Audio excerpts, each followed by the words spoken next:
नमस्कार। जय जगन्नाथ। सर्वबाधा विनिर्मुक्त्वा धन धान्य सुतान्वित मनुष्य मत्प्रसादेन भविष्यति न संशय।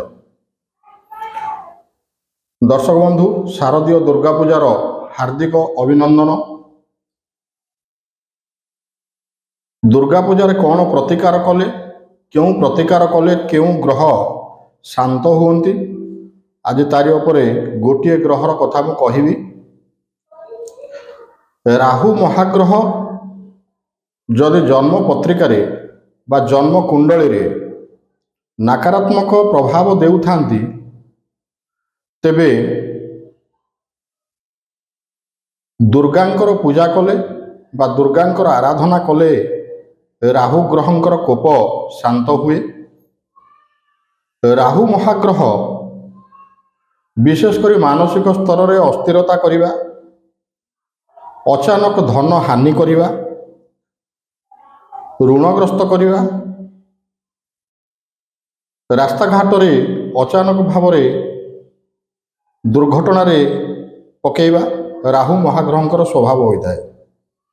जदि जन्म पत्रिकारे बा जन्म कुंडली रे राहु महाग्रह नकारात्मक भाव रे अवस्थान करिथांती, तेबे राहु नकारात्मक फल मध्य देइथांती।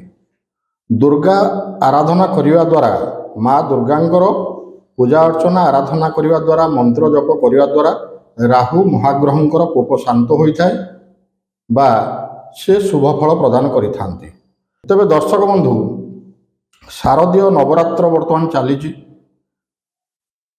एवं दुर्गा पूजा तपषष्ठी बा बिल्ववरण उत्सव ठार दशहरा पर्यंत जो 4 दिन रहिला मांकर विशेष पूजा अर्चना होइथाए।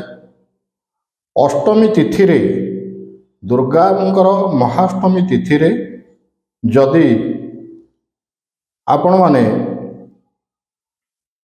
दुर्गा को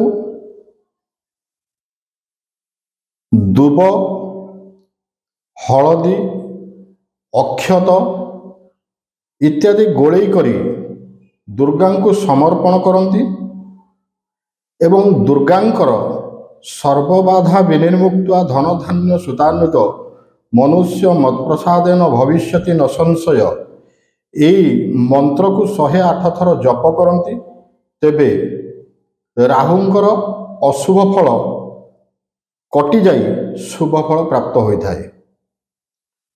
महाअष्टमी दिन स्नान सारी सकाळु किछि गुआ घी,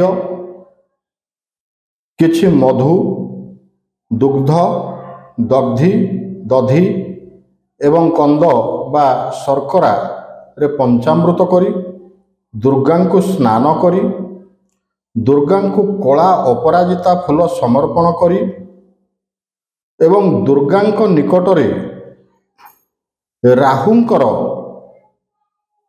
द्रव्य किछि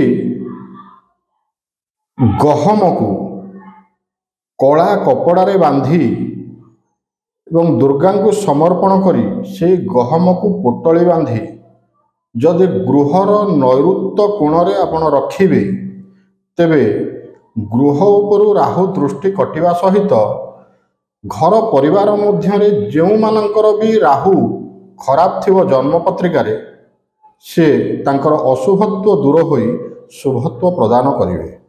तो दर्शक बंधु, एई भली माँ दुर्गांक उपरे प्रत्येक ग्रहंकर जो प्रतिकार व्यवस्था अच्छी मु आपनको कहिबी। रहिली। जय जगन्नाथ। नमस्कार।